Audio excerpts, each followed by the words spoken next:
No more deaths, no more threats.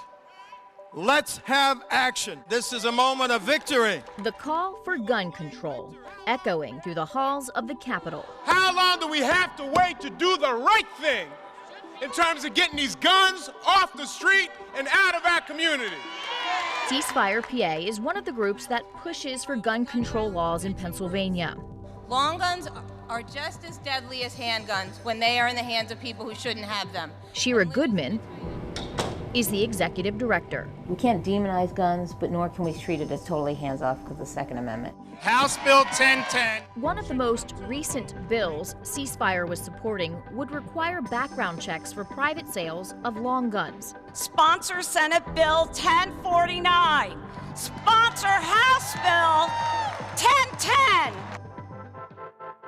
There is a very different chant if we're involved in a critical incident happening here. We're going to do two things: lawyer up and shut up.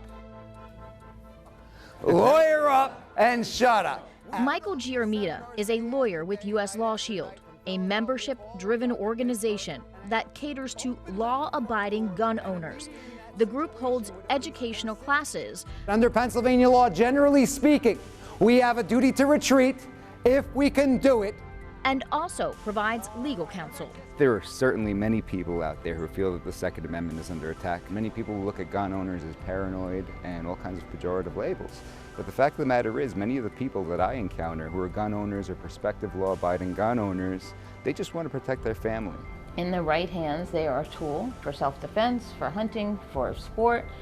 In the wrong hands, they're deadly. And sometimes in the right hands, they're deadly. Where do these two weigh in on gun laws in Pennsylvania? I think there are certainly a lot more laws on the books than people understand. I think that sometimes being exposed to the amount of laws that are on the books can be daunting from people, whether they're firearm owners or not firearm owners. The current laws in Pennsylvania, are they doing enough? I don't think so. I think it's pretty easy to get a gun in Pennsylvania. We don't have waiting periods. We don't have license or registration. We don't have limits on how many guns you can buy a month. And Goodman would like to see restrictions on certain types of firearms, like these semi-automatic rifles.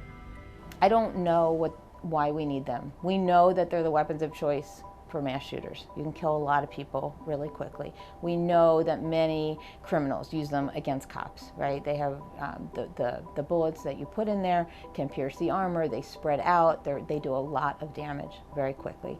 We think they are military-style assault weapons. I don't think it's an accurate term at all, because I don't know how you would accurately describe an assault rifle. I mean, I know what an AR-15 is, I know what modern sporting rifles look like, I know what their capabilities are, but when you talk about a broad brush assault rifle, I'm not quite sure there's a way to technically describe that. Do you think the word assault weapon is used because it sounds scarier? I don't know. I mean, why would they use sporting rifle? Because that doesn't sound scary.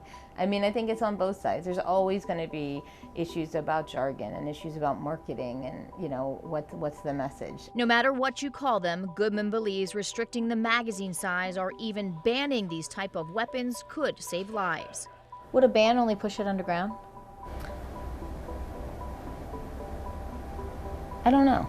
If not a ban, higher regulation. Could we do a deeper background check? Could we have waiting periods? I think we can explore different ways to do it. It's a fact that folks who commit violent crimes will use several different tools that they have at their disposal. I mean, we saw in France they used a truck. We saw in Boston they used a pressure cooker.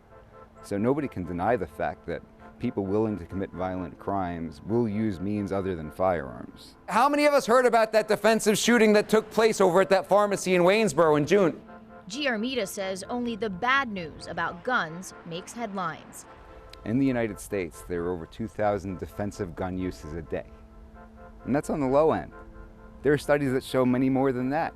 You don't hear about them. We also don't hear about this. Background checks in Pennsylvania are run by state police. They ran nearly 1 million last year. More than 13,700 were denied, and those denials led to the arrest of more than 1,900 fugitives. But guns still get into the wrong hands. Don, anything you want to say? Don Meyer is charged with the murder of his daughter Sierra.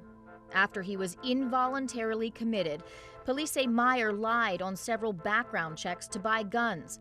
By law, the county where he was committed, which was Dauphin County, should have informed police. Dauphin County told ABC 27 they, quote, followed all procedures. State police said they were never told, and that's why Meyer wasn't flagged. Police say last year Meyer pulled a gun on a constable serving an eviction notice. That constable fired in self-defense. The bullet went through Meyer and into his daughter's heart, killing her. I would say 85 to 90% of the murders that we see here in Dauphin County are gun-related. Baer says most of the cases he prosecutes involve illegal gun owners. There's a real-life impact that type of crime has, and I see it play out almost on a monthly basis. Families are ruined. May God bless the Dawkins family. 18-year-old Tiana Dawkins, an innocent bystander, was killed by a stray bullet in 2013. The shooter sent to jail for life. Tiana's gone, but Michael just lost his life too. Not the same ones in the grave and ones in jail, but my life is lost. 19-year-old Thorne Burgess Jr. Just was trying to look out for his brother again. Shot and killed in 2011 on a basketball court in Reservoir Park. It was just like in the blink of an eye, and he was gone. So how are criminals getting their hands on guns? The people that we see coming from the outer-lying areas, the townships in Dauphin County, the rural areas in central Pennsylvania, they come into Harrisburg and trade their firearms for drugs. And that's something that we see very commonly. That, to me, is the bigger problem for us, using the guns as currency for drugs. Does that call for more legislation or better enforcement?